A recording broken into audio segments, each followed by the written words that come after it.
Perbendaharaan Provinsi Aceh, Zaid Burhan Ibrahim, membuka secara resmi fokus group discussion tentang petunjuk teknis penyaluran dana alokasi khusus, dana fisik, dan dana desa di Aula Kanwil setempat kemarin.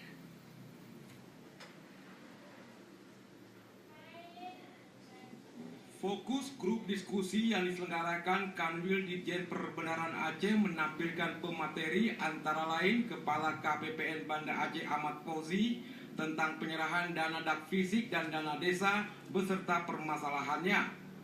Koordinator bidang fiktif Kejati Aceh Suhendra tentang tuntutan hukum pada penyalahgunaannya serta Iskandar Kanit Statistik Polda Aceh. Zaid Burhan Ibrahim mengatakan mekanisme penyaluran kedua dana tersebut yang tahun sebelumnya secara terpusat di Jakarta mulai Maret 2017 disalurkan melalui Kantor Pelayanan Perbendaharaan Negara KPPN di daerah masing-masing. Mengingat dalam masa transisi, maka pihaknya mengundang Badan Pengelolaan Keuangan Pemerintah, Dinas Pemberdayaan Masyarakat dan Kampung, baik tingkat provinsi maupun kabupaten kota, termasuk semua kepala KPPN untuk berdiskusi agar mempunyai pemahaman yang sama. Kanwil Ditjen Perbendaharaan Aceh membawai 7 KPPN yang menyalurkan dana dak fisik dan dana desa, di antaranya Banda Aceh, Loksmawe, Melabo, Kutat Cani, dan Langsa. Untuk transfer dana dak fisik di Aceh, misalnya sekitar 2,3 triliun rupiah, tahun ini sudah tersalur 701 miliar rupiah. Sedangkan dana desa yang alokasinya 4,3 triliun rupiah sudah tersalur sekitar 2,7 triliun rupiah. Namun pada penyaluran tahap selanjutnya ada hal yang perlu diselesaikan, paling tidak 75% dana tahap pertama sudah disalurkan.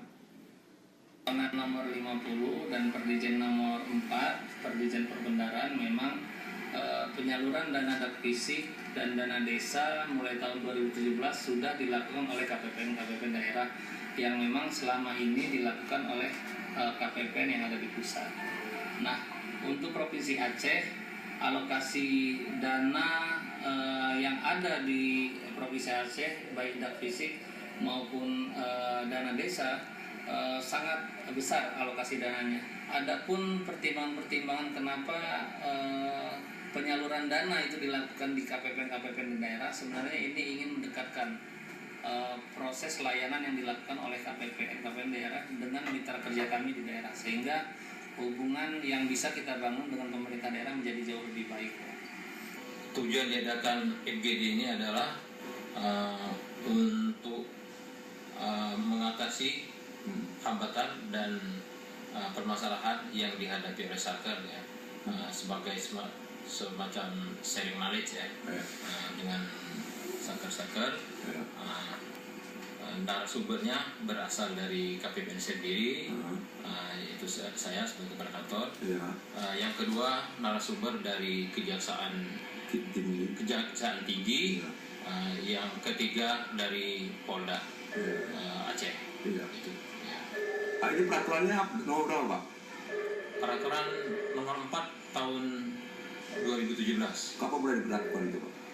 Mulai diberlakukan di bulan Maret 2017.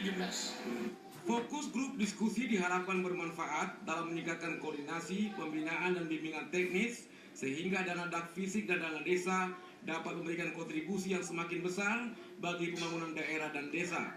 Tim Liputan TVRI melaporkan dari Banda Aceh.